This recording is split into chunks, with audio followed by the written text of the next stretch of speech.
జగన్ హయాంలో అరాచక రాజ్యమేలింది. ప్రభుత్వమే భూ కబ్జాదారులకు అనుకూలమైన చట్టాలు తెచ్చి ప్రజల ఆస్తులకు రక్షణ లేకుండా చేసింది.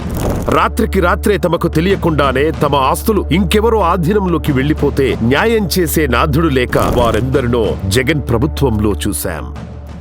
కూటమి ప్రభుత్వము అధికారంలోకి రాగానే ప్రజల కంటికి నిద్ర లేకుండా చేసిన ల్యాండ్ టైటిలింగ్ యాక్టును రద్దు చేస్తానన్న తన మాటను నిలబెట్టుకుంటూ ల్యాండ్ టైటిలింగ్ యాక్టును రద్దు చేశారు చంద్రబాబు గారు. రాజముద్రతో పట్టాదారు పాస్ పుస్తకాలిచ్చే ప్రక్రియకు శ్రీకారం చుట్టారు. అంతటితో ఆగకుండా ఏపీ ప్రజలు తమ ఆస్తుల పట్ల నిశ్చింతగా ఉండేలా, కబ్జాదారుల నుంచి సామాన్యుల ఆస్తులకు రక్షణ ఇచ్చేలా ఏపీ ల్యాండ్ గ్రాబింగ్ నిషేధ చట్టం 2024ను తెచ్చారు. భూ కబ్జా కేసుల్లో జాప్యం జరగకుండా సెషన్స్ జడ్జి లేదా జిల్లా జడ్జి పరిధిలో ప్రత్యేక కోర్టుల ద్వారా విచారణ చేపట్టి కబ్జాదారులకు 10 నుంచి 14 సంవత్సరాల జైలు శిక్ష విధించేలా ఈ చట్టాన్ని రూపొందించారు. కూటమి ప్రభుత్వం అధికారంలోకి వచ్చాక ప్రజా సమస్యలపై ఫిర్యాదులు స్వీకరించింది. గత జూన్ నుంచి ఇప్పటి వరకు వచ్చిన ఫిర్యాదుల్లో భూ తగాదాలే ఎక్కువగా ఉన్నాయి. ఆస్తుల కబ్జాకు సంబంధించి రాష్ట్ర వ్యాప్తంగా 72,000 ఫిర్యాదులు అందాయి. అందుకే వాటిని పరిష్కరించేలా డిసెంబర్ 1వ తేదీ నుంచి ప్రభుత్వం రెవెన్యూ సదస్సులు నిర్వహిస్తోంది.